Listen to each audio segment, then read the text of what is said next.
Happy day, students. Today we are going to read the poem, The Ball Poem, which is composed by John Berryman. Students, before starting the poem, I wanted to give you the central idea of the poem. The poet John Berryman in this poem describes the grief and pain of a boy who has lost his ball. He suffers a sense of responsibility in the dispossession of the ball in this materialistic world. The poem shows that one has to go with the times when one gets or loses many things. It is in fact that one undergoes pain, grief and suffering with the loss of things or possessions. But one has to have patience as life is such.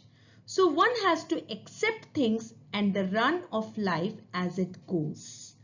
The boy who has lost the ball shall have to learn the epistemology of loss and bear the grief. Let us know about the poet. John Berryman was an American poet and scholar. He is best known for the Dream Songs, which was a sequence of 385 poems. He won many prizes for his work. Introduction of the poem. The poet John Berryman, through his poem, The Ball Poem, has described the reality of life which everyone has to face one day. He has touched the topic of how to stand up against the miseries and sorrows of life. Poem and its explanation. First, we will look at the stanza 1. What is the boy now who has lost his ball? What is he to do? I saw it go merrily bouncing down the street and then merrily over. There it is in the water. Now just children have a look at the difficult word. Merrily means cheerful. Bouncing means jumping up and down. Explanation of stanza 1. The poet is talking about a boy who has lost his ball. He wants to know about him and his reaction because he has lost his ball. Further, he asks to himself that what this boy will do after losing his ball. The poet has seen the ball going away from the boy. He says that the ball was cheerfully jumping up and down in the street. This means that when the ball skipped from boy's hand, it went into the street and later on it fell into the nearby river. Literary devices used in stanza 1. We have anaphora, which is repetition of words in 2 or more lines. What is the boy? What, and merrily bouncing merrily over. We have assonance, that is repeated use of vowel O, like in boy, or sound, now, who, lost. We have imagery over here. When poet says merrily bouncing down the street, so you can imagine it. Repetition, what word is repeated? Stanza 2. Now used to say, oh, there are other balls. An ultimate shaking grief fixes the boy as he stands rigid, trembling, staring down all his young days into the harbor where his ball went. I would not intrude on him a dime, another ball is worthless. Now he senses first responsibility. Now just have a look at the difficult words. Here we have grief, which means sorrow. Rigid, which is fixed. Trembling means shaking. Harbor means dock or a port. Intrude means invader. Dime means a currency, money. Worthless, valueless, useless. Explanation of stanza 2.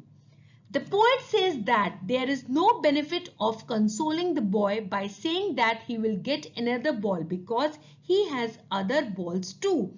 He says so because the boy is feeling very sad. He is completely surrounded by sorrow. He is sad because all the memories of the childhood days went down the harbor with the ball. Here the poet says that the boy is very sad as the ball which has now gone into the water reminds him of those sweet memories of the times when he owned it.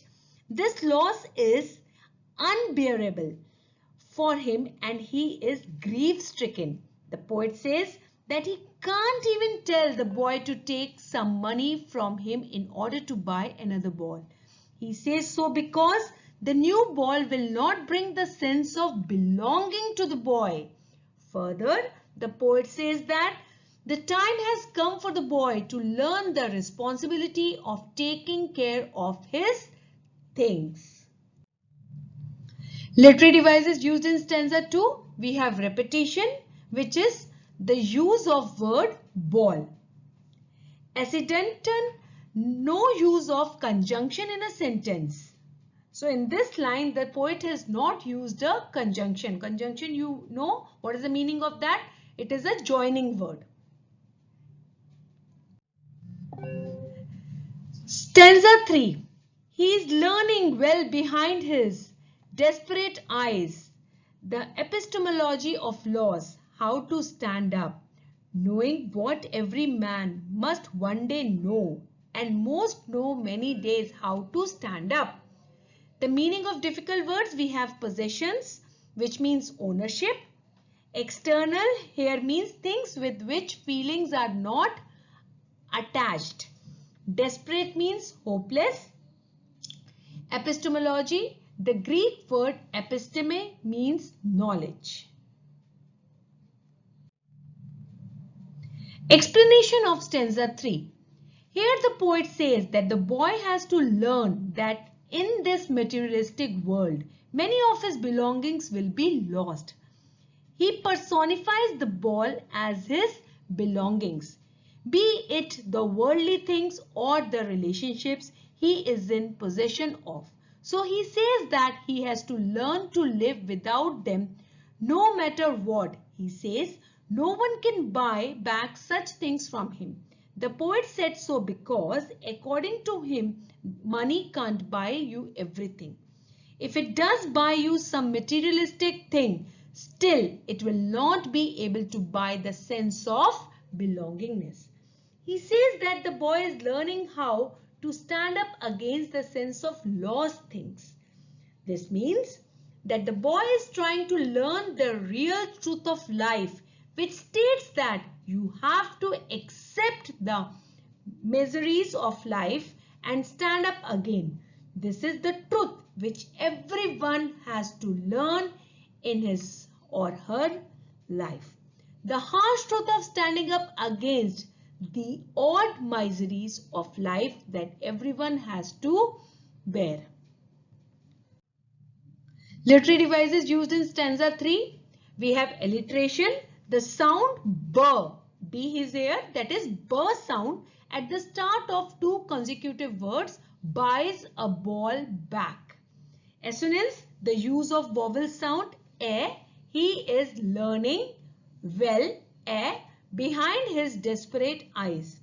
We have repetition of the word, that is ball, and the rhyme scheme. There is no rhyme scheme followed in the poem because the poet has used the blank verse. What is blank verse, children? When they don't follow any pattern. Okay. Now here in this poem, the poet has also used the symbolism. Symbolism is a figure of speech where an object, person or situation suggests and symbolizes another meaning other than the literal meaning. The ball symbolizes the boy's childhood, innocence and his possession. Thank you, students. Hope you have understood the poem.